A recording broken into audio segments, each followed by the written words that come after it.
This episode of Super Pulp Science is brought to you by Quirkilicious. Honestly, just Google Quirkilicious. All my stuff pops up. This is an ad. Yeah.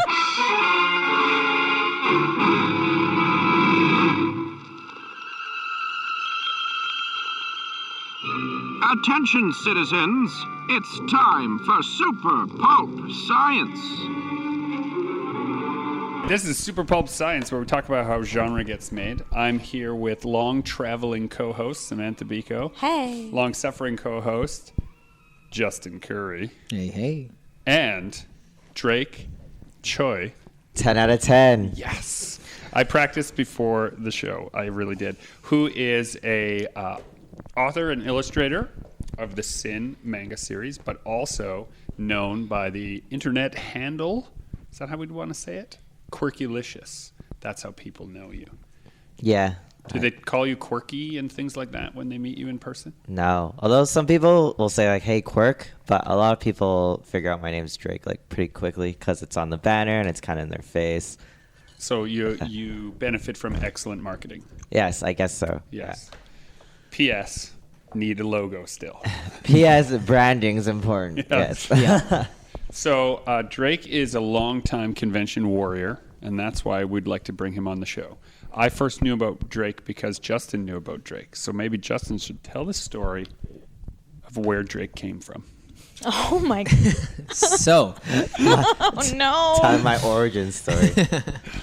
I first became aware of Drake the first time I went to Calgary in like 2012, I think. It was the first time I went to that show, and Drake was one of the first people in Artist Alley to have an actual print display that went above the table that wasn't like lying flat. And so the 2 or 3 people in Artist Alley that had that figured out really, really stood out because, one, not many people knew how to do it, and 2, not many people had enough work to actually facilitate height. And so I was too scared to talk to him that year.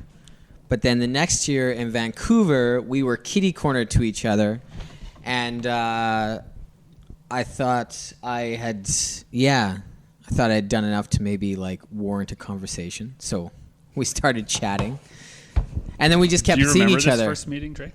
I remember having my head down and I was drawing because I still did sketch commissions back then.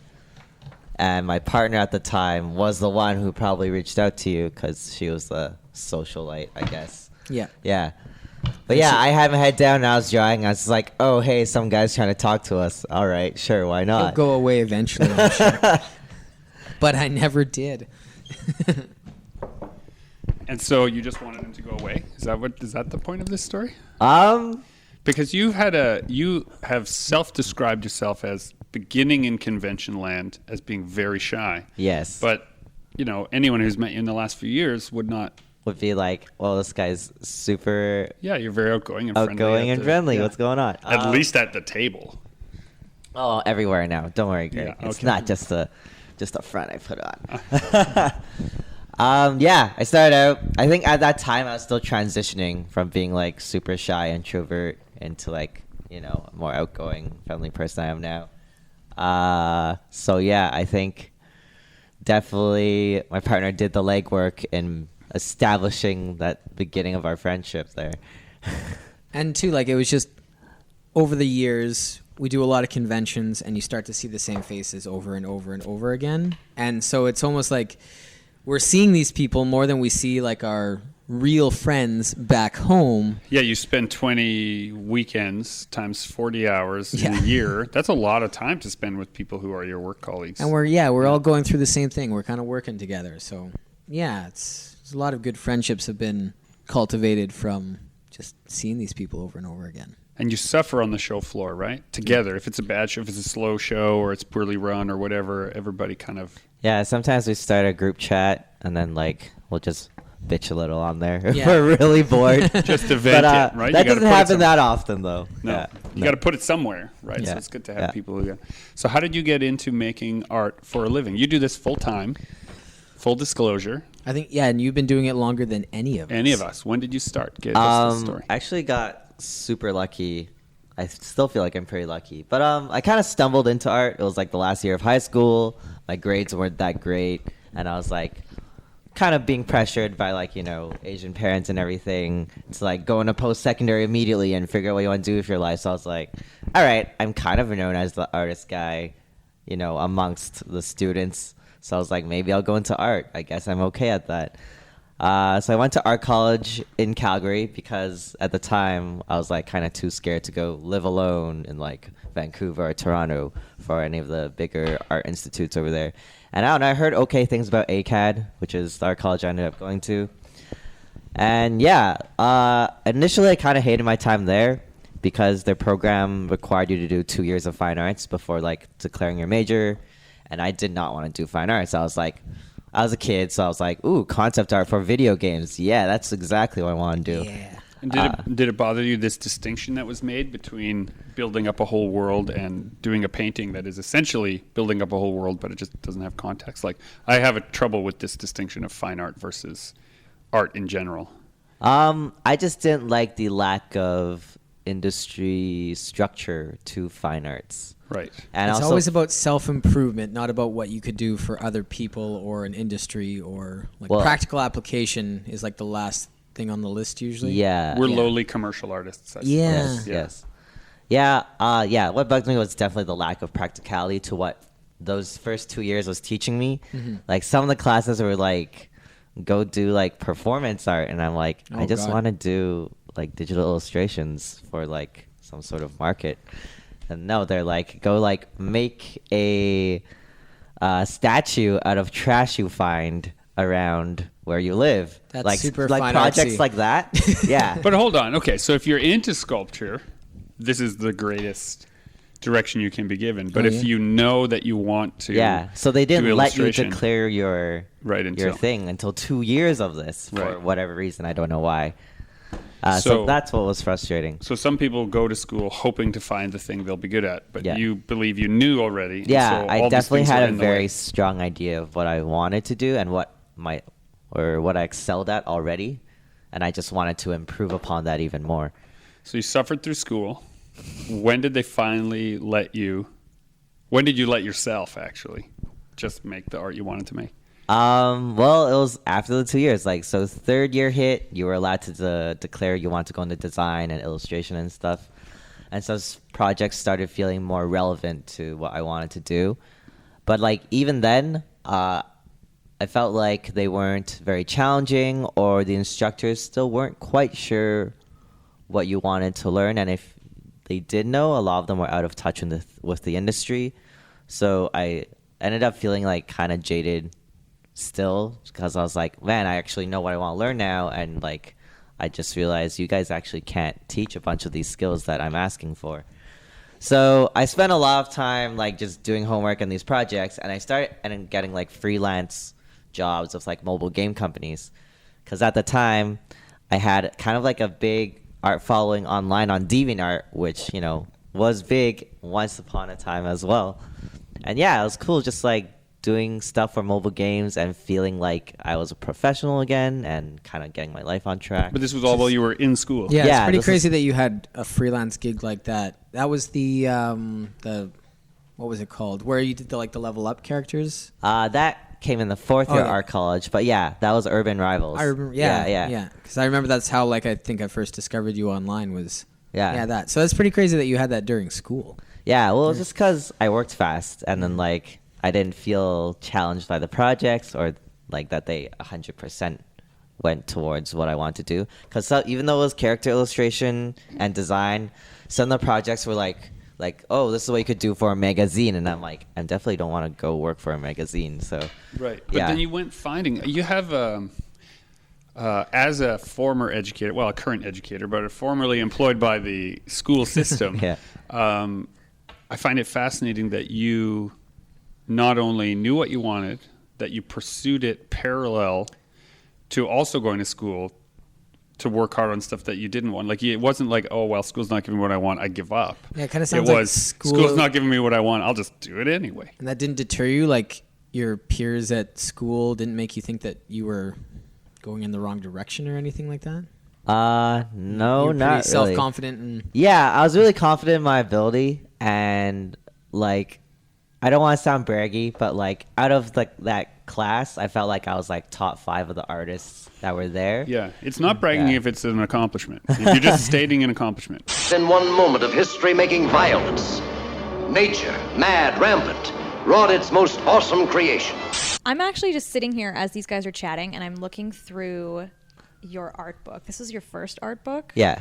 And just the insane level of you going through your process, like step by step. It's like, this is just the Drake Art School. Like, you went for that, and you're like, you're still doing that teaching through a lot of this. And so that was like, is that what you wanted when you set out to make like this first art book? Like, Yeah. So what I love about art books is just like, it's not just a book full of prints, because then it'd just be a poster book. I really want to share my thought process as I worked on a piece and why I approached it a certain way. And I've always felt like I'm really good at articulating why I do certain things. So I thought it'd be really cool to just like share what I did and how I did it, and kind of made it like a bit of a book for other artists to read and like be like, oh, okay, so this is why he chose to do this, and this is what his inspirations are. yeah, we've talked about this before. When we find an artist we like at a convention, usually the first thing we try to find is their art book. Yeah. If they have an art book, that's like easy purchase. But Yeah. just trying to pick one or two of their prints is more difficult. So I'm glad more and more artists are starting to make art books. It just But even for you, this is rare in the art book world. This is what Sam is. She's fallen back into the book now. She's Yeah, just sorry, I'm wide- gone. She's gone. But for dear listeners who are thinking about, how do I approach composition, use of light, digital tool set, the Quirkilicious art books, they break that all down a step at a time, and it's rare actually for that to exist in most of the convention art books. Even mine doesn't do it doesn't do it even half of that well. So why share all your secrets, Drake? That's a good question. Why share all my secrets? Yeah, I don't know. Did someone share secrets with you? No, never. I wish they did. Like, that's why I was so frustrated with a.k.a. Even if someone did share their secrets, it was like with something that didn't really help apply to what I was doing. Yeah.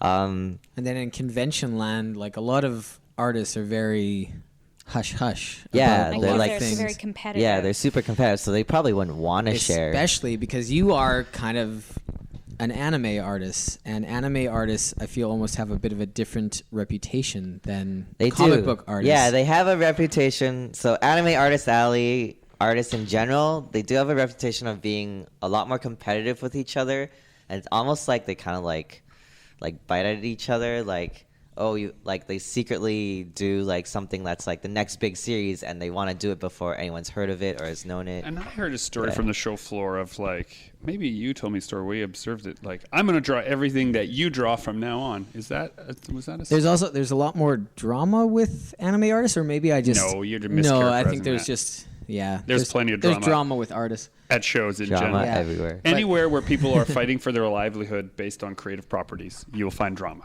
Yeah, Right? but there Because was our insecurities are all on display. Yeah. We won't name any names or anything, but that was one of the the biggest threats in in the artist alley was one person screaming at another person that I'm going to draw everything that you draw. Like any genre, any series that you post, I'm going to immediately do that too. Right. And that was the most hurtful threat I've ever heard of. Yeah. It's funny. Can you imagine we're from Canada, right? Can you imagine Group of 7 artists? They were basically all painting what everyone else was painting too, but their style shone through. And that's, it was a way to encourage people. Let's all paint these landscapes and support one another. Yeah. As opposed to, don't you dare draw that monster with such great lighting. Yeah. Right? Monster Hunter is my genre. Yeah, you can't get do outta Monster here. Hunter pieces. Okay, so you draw and you write. And I think a lot of people familiar with Quirkilicious from the show floor may not be familiar with Sin, your manga series. That has been ongoing since I was in high school, honestly. That's when I first started trying it. and I just kind of kept building on it. Yeah. So tell me about that.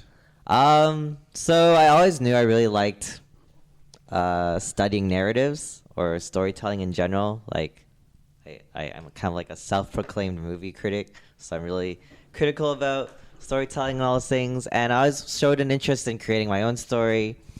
And making a manga-style comic was just kind of an outlet for that. And while doing shows for so long, like, at the end of the day, even though it was like done in my style and it was like stuff I'm passionate about, like games I play and shows I watch, at the end of the day, I knew it was fan art and it wasn't my own, intellectual property. And I was like really want to create my own thing and like have it be vague or take off or something. So that was like always a bit of a dream of mine. So Sin's been my pet project. How many pages of Sin? How many pages? You can do the math for me. I think before I put it on hiatus, I was at roughly about 60 chapters, and each chapter was 15 pages. That's 900 pages. 900 pages. There you go. That's 900 pages. Yeah. So Sin went through a very weird, I guess not weird, but it has a long story. So it first got picked up by this independent, like, online manga publishing company called mangamagazine.net, and at the time I was still doing Sin as like a side project for funsies. I was like, this isn't gonna make money. There's no way this is gonna take off. I'm just doing this to practice sequential art.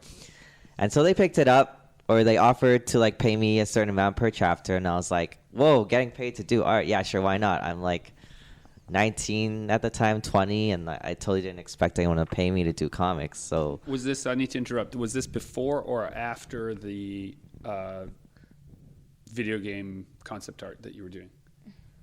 During. Yeah. So you're doing concept art for video games, you're making your own manga, and you're going to school. No wonder you found school to be less than challenging. Carry on. So yeah, that happened, but it wasn't too much work because I told them outright. I was like, look, I'm working for mobile games and I'm still kind of in school.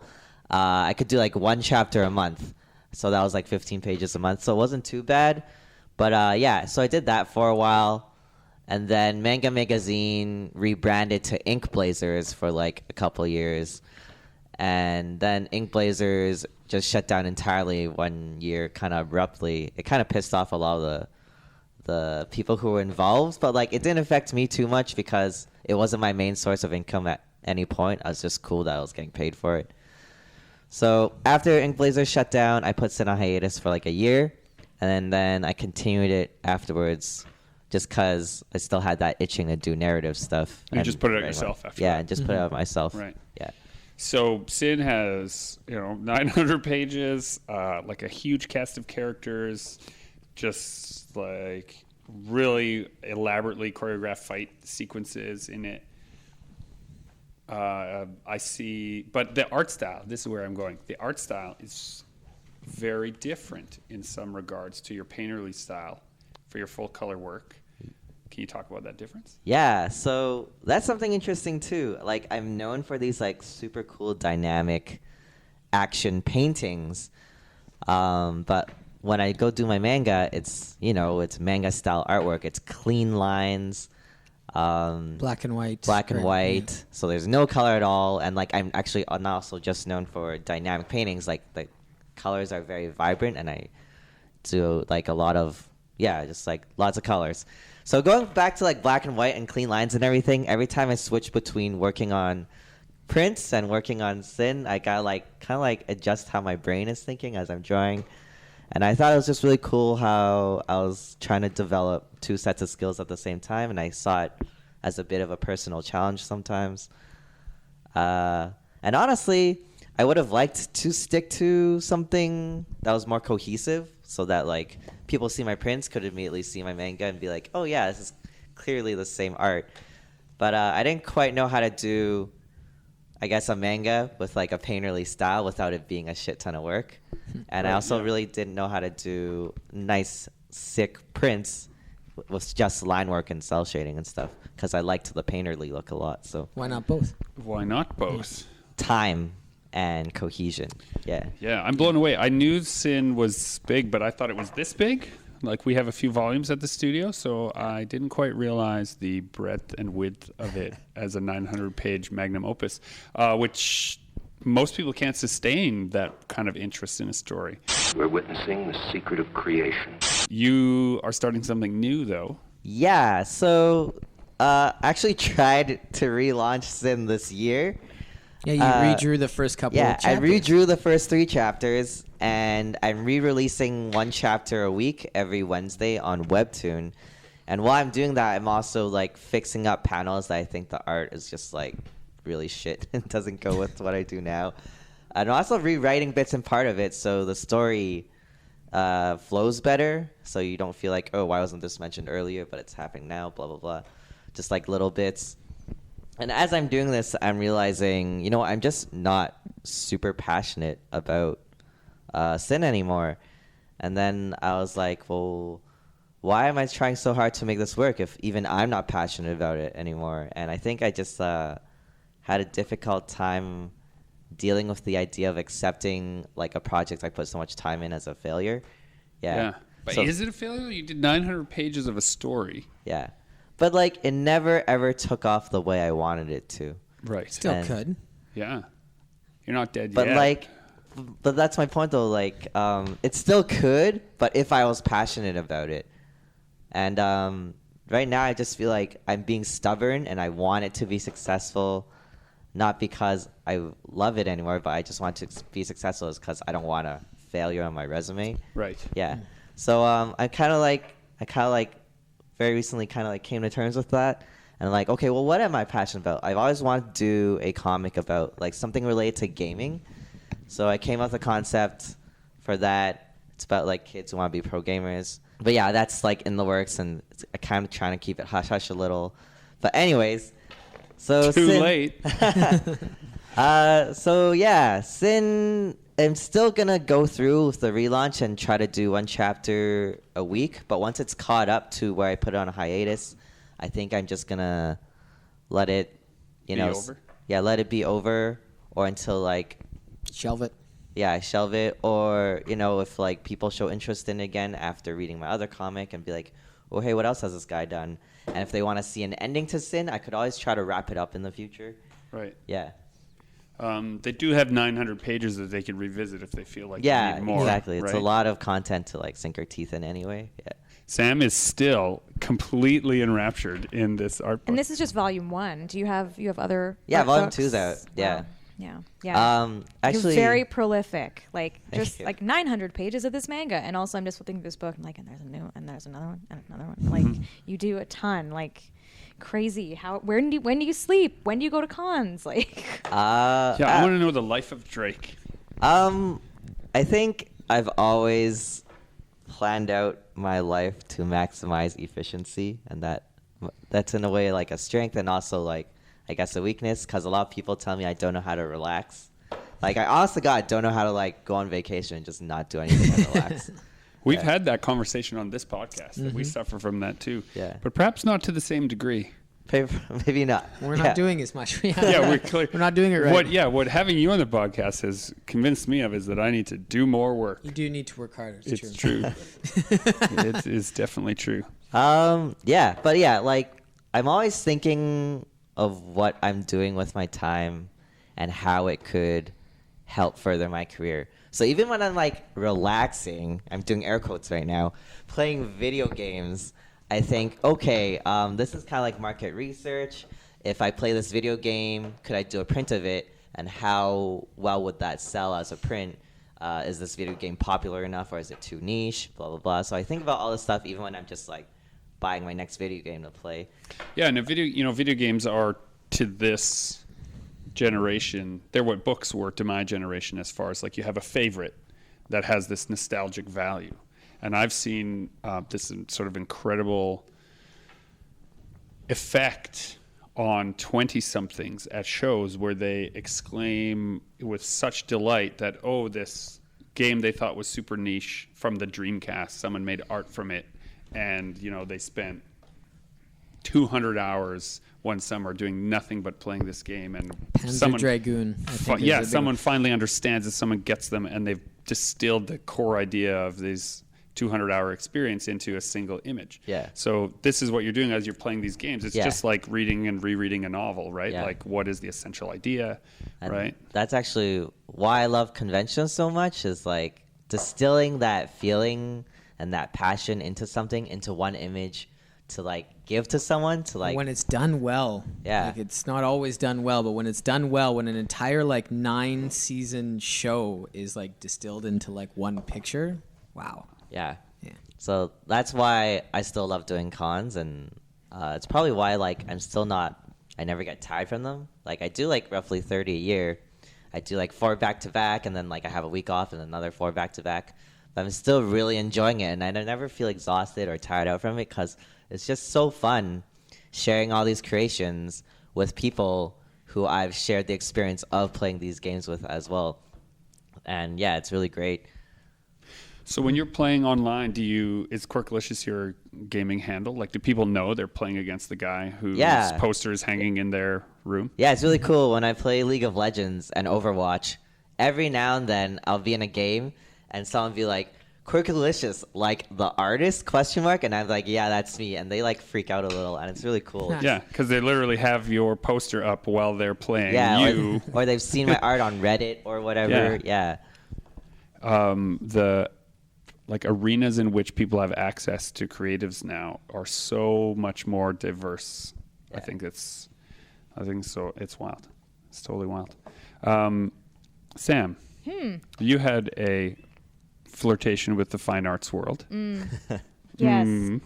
Yes.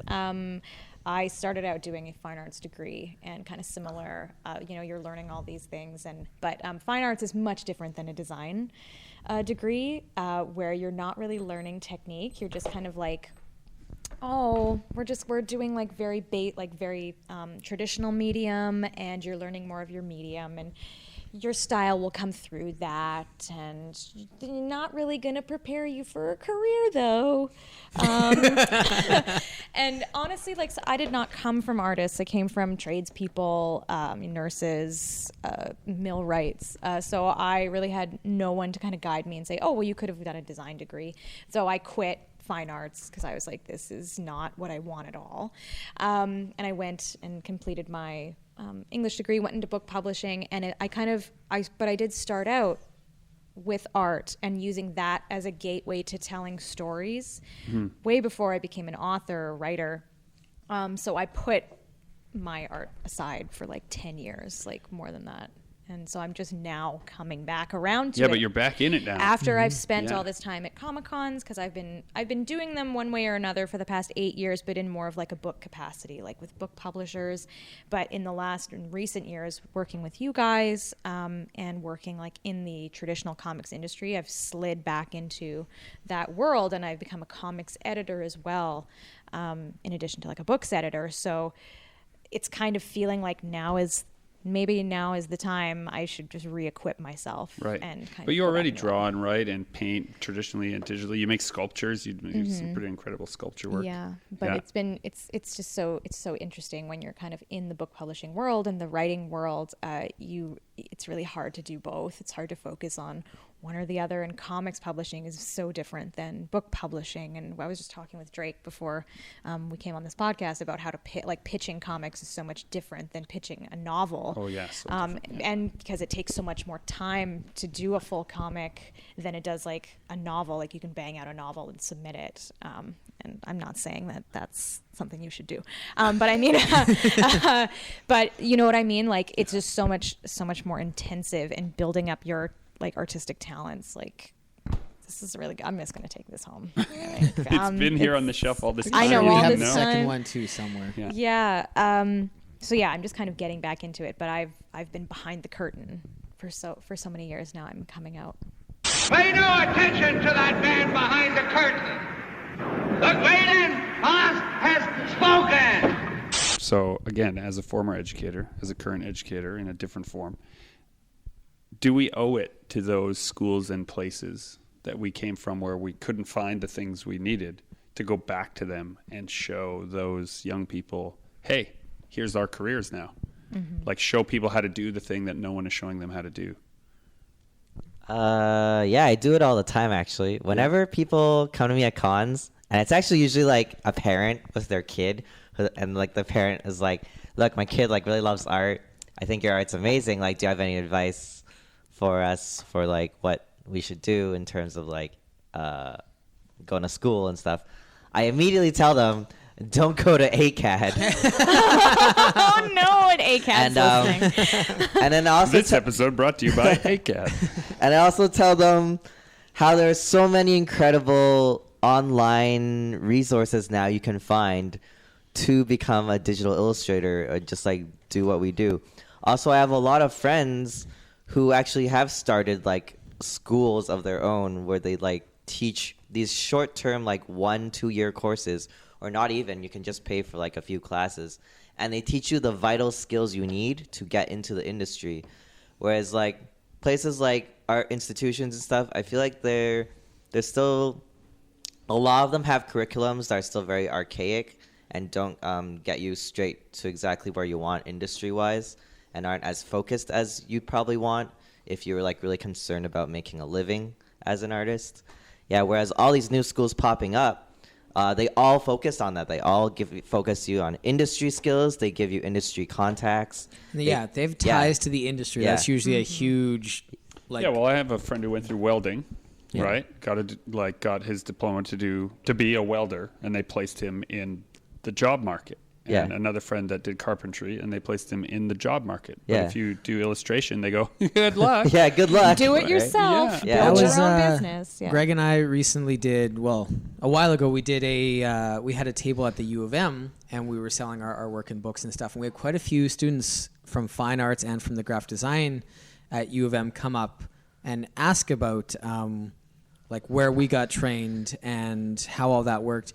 And that was the really big red flag that I kept hearing was people in final years had no interaction with the industry itself. Yeah, zero They were, interaction. when they graduated, it was just kind of like, good luck, but Yeah. you don't know anybody in your field. Yeah, and the thing is, like, you guys have gone and spoken at Red River, and you've spoken at the U of M. Whenever we can, Whenever yeah. you can, and the thing is that you keep doing it, but the programs themselves don't change. They just kind of rely on the good hearts of artists who struggled to Maybe actually what take four the of us should initiative. do today is go to the U of M or maybe to the U of W or maybe all of those, and just any class where a prof is late, we should just show up and start teaching. Yeah. Right? Some practical skill. Like, listen, I don't have much time. I'm from the future. I have to tell you from Yeah. the future. We're Yeah. here to help. Yeah, and I mean, Drake, like in this book, you really, and this is just volume 1, you really kind of, you compressed a lot of the things that you need for like composition and just like building these really great group shots and just, but you did it in such a like approachable way. Mm-hmm. Step 1, step 2, here's the rule of thirds, here's the rule of threes, here's the Fibonacci sequence and why it's important. And you did it on one page, like each of these concepts, which like are high concepts in design and fine arts programs that they drag you through. And then, like you guys say, they just shove you out the door and they're like, see ya. So by way of example, dear listener, in this art book, there's a large multi-character painting that is then League broken of down Legends from piece League, with like 20 people right? flying around. But then there's a side page that shows the initial sketch, the cleanup stage, the base painting, the mid-tone renders, where the eye flow, like addressing eye flow, like where your eye will fall as a result of the color balances you choose, and then explaining contrast in a very easy to follow. Like, it doesn't tell you how to do it. It just shows you that if you're in your own practice, right, here are some considerations that you should probably be You're thinking about. yeah. And that's highly valuable. And thank you for doing that. No problem. Because I'm going to steal all these ideas for my next. And nice printing too. Yeah. So you go to a lot of cons. Is your stuff available online to purchase? I don't sell them personally online because, frankly, I'm too lazy to deal with the hassle With of the shipping Yeah. prints and dealing with like damaged prints and people being like, oh, I need a refund and all that shenanigans. But I do use a third-party website called Redbubble, and I just upload most of my selection on there, and they sell it for me, and I just get like a percentage. So I only really like recommend it to people who simply can't find me at a convention because and then I do like jack up the price a little bit because I prefer that they buy it from me at a convention. Yeah. But yeah, I have some fans in like Europe and stuff where like I just would never go to a con in their area, and I'm like, look, just go here and buy it if you really, really want it and to support my work. Yeah. And like for your art books, do you have ebook editions available like to buy, or My art books are they're just exclusively exclusive conventions. to conventions? Yeah. Good. Yeah. Get it from the artist, by the artist. Yeah. Yeah. Yeah. Yeah, and there's nothing wrong with that. No. So find Drake at a con. It's Yeah. very easy. He how do goes you to say? them all. Goes to them all. Yeah, because you not only do Canadian and American shows, but you have branched out to Australia and Europe and Germany. You mean Ireland recently or something like that too? Yeah, we're in the Netherlands. Wow. Netherlands, Germany, Dubai this year for the first time. Or was that last year? I don't remember. And yeah, Australia. I want to do Singapore next year. I'm going there actually in a month or two just to check out the show with some friends to see, like, do I want to go there? Wait, so it's a vacation, but a work vacation? It's a vacation. Yeah, vacation. Yeah, I'm going on a vacation to Japan and Singapore in like a month-ish. But the Singapore one, my friends who I'm with on this vacation, they're already tabling there. So like, Drake, you could just tag along and come in for the day, check out the show. Right, Yeah. do some due diligence. Yeah, as yeah. it were. Actually attend a show. Isn't it so Yeah. weird when you get to attend a show without having to table It out? is weird. And I actually really miss it because I really love gaming, right? And there's so many gaming cons that I just want to go to just to attend, like BlizzCon and E3 and even TwitchCon to a certain extent. Yeah. It is weird being an attendee at a con. I want to go to a Lego convention. Sorry. I said kind of forgotten that I wanted to do that until this Like conversation. with your came up. art? No, no, I it's want to attendee. attend. We're talking about Lego attending. Okay, convention. okay. All right, Yeah. sorry. They have some really big ones in the States. Yeah, they do. Yeah. I'd like to attend Gen Con, but I feel like my first time going to Gen Con will be as an exhibitor. So Gen Con is I the have a big gaming convention. That's where if you Tabletop tabletop gaming? tabletop gaming, yeah, sorry. Yeah. If you want to make a tabletop game and get it picked up or get it out there, Gen Con is usually where you go. That's yeah, it's the San Diego Comic-Con of role-playing games. Yeah. But quite a few artists actually go there and sell their art and have really good things to say. But it's a great community. Like it's set kind of in the middle of a bunch of hotels, I think. So everybody's kind of like in the same place the entire weekend. Yeah, it's like a little Sounds village. great. Yeah. Yeah. Yeah. Is there an actual like artist alley at that place or? Yeah, apparently. Drake just added show Yeah. number 42 for the year. And now let's just remind everyone there are only 52 weeks in a year. Yeah. When you're trying to get a concept of how many weekends that is, so you're going and doing. Yeah, it. so you yeah. Oh no! So Justin is dead. We, I void. do You have get 2 months off. exhausted. we You have 2 months off. reanimated Yeah. his corpse Yeah. for this podcast. For the first time in 3 years, I saw Justin play a video game for longer than an hour. Wow. Wow. It's been nice. Yeah.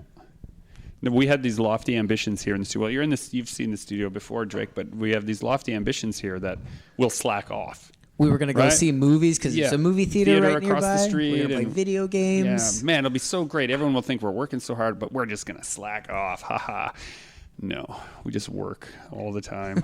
Yeah, I had to dust off the PlayStation before we could play it.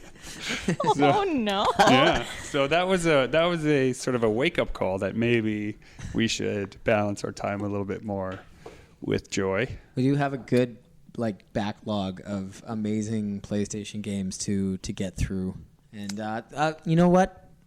Research a lot of those. Yeah, well, I can brought make my into kids pieces. in to help me with my research, so they played Spider-Man while I worked on a Spider-Man piece, and so then I felt like an extension of me was playing the game. If not my direct experience, at least my genetic inheritance is learning. The hideous part of it is it's making the children obey its every command. The children are completely in its power. And we're in the power of the children. So, what do you have to say for yourself these days about this whole world? Of like conventions and Yeah. Yeah, like where do you see yourself like moving towards? Like what's that point on the horizon Yeah. you've set your You could teach. lantern to? You could be a manga whirlwind. You could just carry on with doing art at shows, or you could do. honestly, actually really still passionate about selling art at shows. Like I know a lot of people get into cons because they realize it's a quick buck. But I like. Which is part your fault. Yeah, is it though? Not for everybody. Yeah, it's partly your fault. So you make these books that make it look so easy. So Well, I was going to say, this book is a direct assault on that concept, right? Someone who's in it for a quick buck does not put out an art book of such nuance of how to make art and be an artist and to work on color theory and line. Yeah, but the thing is, I have a lot of colleagues who go into like convention artist alley to make a quick buck. Like, they're talented illustrators themselves to the point where like they can bust out a pinup of like a popular character or whatever. And I know a lot of them, they don't even bother, you know, knowing much about what they're doing. They just like figure out what will sell well, like what's the next biggest video game. And they don't play it. They're just like, okay, this is what the character looks like. I'll just do a nice pinup of them. And it's a quick buck for them, and it's easy. And I know a lot of people like that, and I try really hard to make sure my work reflects that I'm actually very passionate about all these things that I'm drawing. And that's why I also love going to shows personally. I also have a lot of friends who like send proxies or people to sell our work for them because they just hate going to shows or they're too tired. And that's understandable. I'm not trying to judge them, but I'm just saying I really love going to shows personally, meeting all these fans and all these gamers who play the same games and watch the same shows I watch, and be like, hey, look at this piece of art I made. I hope you like it too. And like, we have like a little chat and we geek out a bit every time a customer buys my art. I try to have a conversation with them just to like geek out a little, to share that passion. And then yeah. So you're celebrating it together. Yeah, so I'm celebrating whatever I'm doing together. So I still love cons. So I want to continue doing that until this feeling goes away. I kind of hope it doesn't. But there's still that obsession with narrative that I've been like talking about with like Sin and Boa. And that's why I'm working on this new manga style comic again about like kids who want to be pro gamers. Because I just don't want to give up telling stories and narratives and sequential work, even though I know it's not very smart from a business point of view compared to my print job, I guess, if you could call it that. Right. Yeah. Yeah, but I mean, the whole point of you doing the print and the art is so that you can feed into crew, like doing your own thing and like so that you don't stay static. Yeah, that's another thing. Obviously, like the artist alley industry is a little easier to make money than comics.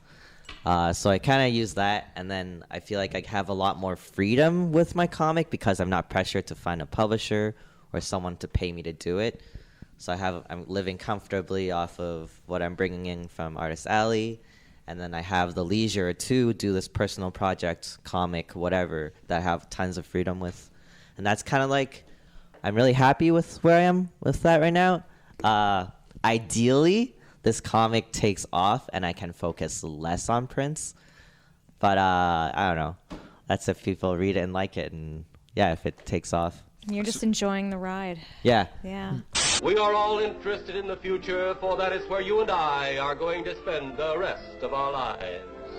So Sin's available on Webtoon right now. Yes. Will your new project be on Webtoon Yeah, as well? ePro will be on Webtoon as well. And I'm trying to really push Webtoon because it seems like a growing platform right now. Yeah, it is. We know a few people who are doing stuff on Webtoon. But I'm fascinated by the format shift.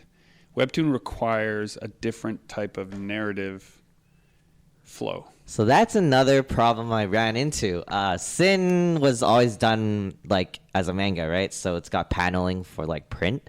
Yeah, and 2-page spreads. And I talked to people who work at Webtoon and like the creative director or CEO or whoever, Tom Eckel. I met him once. And it seems like they're really trying really hard to push the smartphone, the like up and down scrolly format. The endless canvas or whatever they call it. Which completely changes narrative flow and composition. Yeah. And you can go from print to Webtoon, but you can't go from Webtoon to print. So it's kind of like they've locked you into their platform. Yeah. But that can't be their overall plan to never print. Oh, it totally is. It totally is. Yeah. Is it? That's like that's their vision of the future. Yeah. Yeah. No more print comics. You want to read a comic, you get an app and you read it, scrolling up and down on And the I think screen. also like My archaic soul now is just to pull, shaking. Just The to dust pull, is coming just off to my pull spirit. back from that, from the publishing perspective. People said the same thing about ebooks. Yeah. Oh, everyone's going to be giving up books for ebooks. It's just that this is a platform that tons of people have and use. Everyone has a phone. A lot of people who read comics can read them on their phone, and I think there will be. It's just kind of like it's a paradigm shift. It's Comics Spotify. Am I think characterizing so. that? I don't use Webtoons, so teach the old man a new trick. But what's interesting is that you get notifications when there's an update. And there's like an update, there's a consistent update schedule, and so you can follow along as this comic grows and get really invested in it week by week. And it has offered up, because I remember you were like, Webtoon, and I showed you some comics on there, and the way that they were composed, and you were just like, oh, this is a great likeness. This by the is way. some kind of, it's a different medium, it's a different platform. Yeah, like I'm not against digital storytelling. Like I like the idea that comics go to new places. Yeah. I'd love that. But I am. You're reticent to. Yeah, it's not even reticent. It's like it's a paradigm shift. It's literally me looking at the validation of my own work and saying, if I couldn't change, But here's what's my problem, not here's what's Webtoon's going to problem. happen. Webtoon is seeing this big explosion. They're going to all of these cons. They have huge guest creator presence at these cons. They're like one of at the main sponsors at New York Comic Con. Yeah. Like that's a very big indicator. And once their like numbers settle and they peak, they're going to go into print. They're going. I guarantee you. Guarantee they will start. it? Yeah, they will be like special edition. We're going to have a print arm now. You'll need it. Because they're going to need it, because they're going to want more revenue. And Yes, it that's seemed what What like if an they obvious... just start making merch though for the series? You know what I mean? even like merch will still not be because I find with comics especially, and I saw this coming up through webcomics and being a webcomic fan, where people would just buy a domain, put their comic online, and they would build these like loyal followings. And once they got to a certain threshold, then they'd print. They'd print them because people would be reading them online and getting so in it for free. They'd be reading them for free, and they would be like, "Holy shit! I want to spend money on this." We did that with Stay Silent, Stay Safe. Remember? Yeah, so that I can showed it to have you the for book. 2 minutes, and you're like, "Can I buy it? Is there a print edition?" And there was a store button in the corner. So Exactly. I think- and that's what's going to happen too with Webtoon, I find. I think Webtoon's gonna fight going to print until their last breath. To be honest, like you're talking about like a revenue problem. I think they're gonna like try It's to not. brain. I don't think it's a problem. It's more like, where can we get more money than we're already Okay, getting? so that's what I'm saying. Like, I think they're gonna keep fighting. They're gonna be like, oh, we could make like action figures of the series, or like whatever of the series, Develop or we two could like parallel have things, yeah. have exclusive content behind a paywall. They're gonna keep brainstorming ideas to not go to print. I feel like. Wait, is Webtoons not behind a paywall? No, it's all free. It's like the webcomic model that people already consume. It's free. You get the app on your phone, and there are ads at the very bottom of each chapter. I thought some of the titles have a paywall. No. All of the ones that I follow, like 30, and they're all free. Interesting. Yeah, that can. But they're paying creators. They're paying creators. They're paying creators who have at least like 10,000 subscribers or something. Yeah, so it's kind of like the subscription So you're model, like on YouTube. Oh, okay, hold on a second. So I make a comic, I get it onto Webtoons, and if I get up to 10,000 subscribers, then I'll be paid. Yes. But before that, it just has to be a labor of love. Yes. Yep, just like all of comics. No, yeah. I'm just putting it out. I'm just Yep.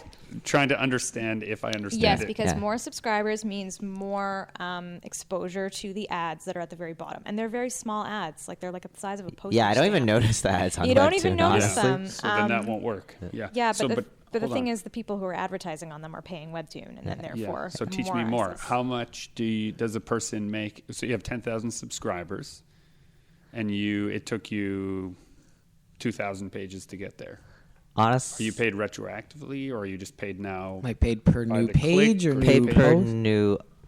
I think pay monthly, just monthly or something stupid. Based on traffic, like an algorithm? Based on or- traffic, Yeah. or like your subscribers. How many people read your stuff? I think is like consistently keep updated with it. And basically, there is like a Discover tab. So if you get into the Discover, if they like I'm on staff pick- Discover right now. Yeah, if you get into Discover or you get staff pick, then you get more traffic. And also, like the app is constantly curating you, so it sees what you're following and subscribing to, and it gives you suggestions. And then also at the bottom of your dashboard are what are currently top titles, what are currently trending. Okay, dear listener, you can learn along with me. You're in the Discover now, Yeah. Quirkilicious, so you could look for Sin. You could follow along on a learning journey with me later today by going and downloading Webtoons and then checking for Drake's work, which is available for free, subscribing to it, and helping him get to that all-important 10,000. Are you getting close to 10,000? Not even close. Oh, I've got a good idea. You should do something at the convention where if somebody proves they're following you on Webtoon, they get like free print, something. free stuff. We should all do that for Drake.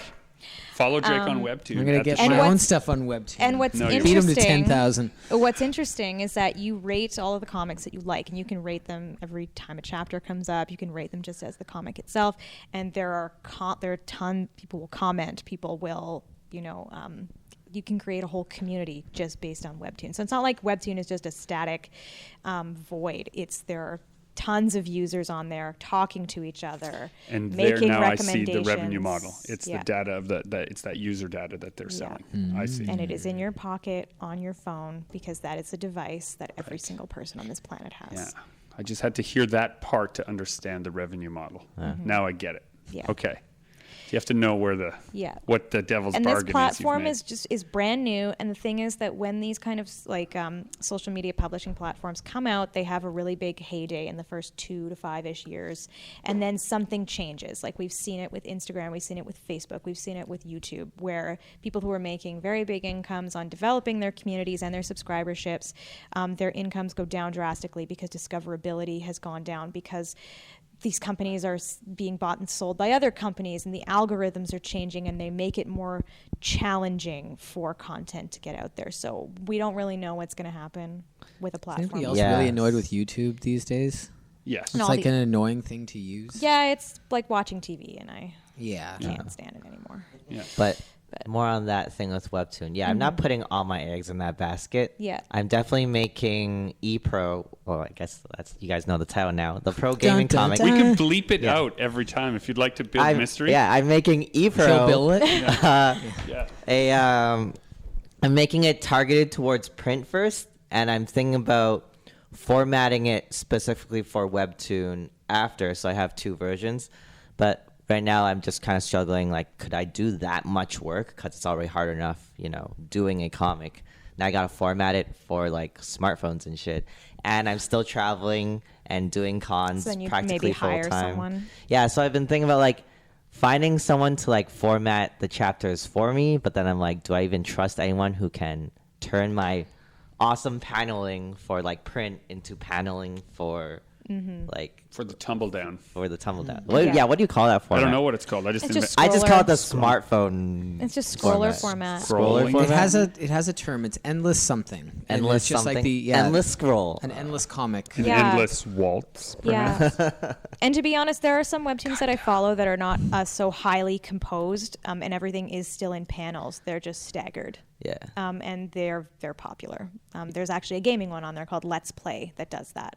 And it's just all paneled like that. Gaming one, huh? It's Yeah. not gonna be as good as ePro. No, it's about it's about a girl who wants to be a professional video game designer, but she works at this big software firm, and it's just like a slice of life. Oh, slice- kind of yeah, romantic that's awesome. comedy. Yeah, Yeah, it's very okay. sweet, but it's all done in panels, and it's very simple. Like it's not Yeah. super high art form, as opposed to one that's like Lore Olympus or The Devil is a Handsome Man. That's another thing I noticed. Like just that format in general is Mm-hmm. more friendly towards less dramatic, crazy storytelling, and You can't More have like that accessible page fun. turn. like it's more. I guess it's easier for like if you just did a slice of life comedy or whatever. Mm-hmm. Yeah. Amazing. Well, thank you, Drake, for sharing your varied experiences. This has been Super Pulp Science, where we talk about how genre gets made and how the future is happening despite my old man's protestations. It used to be better. It used to be better.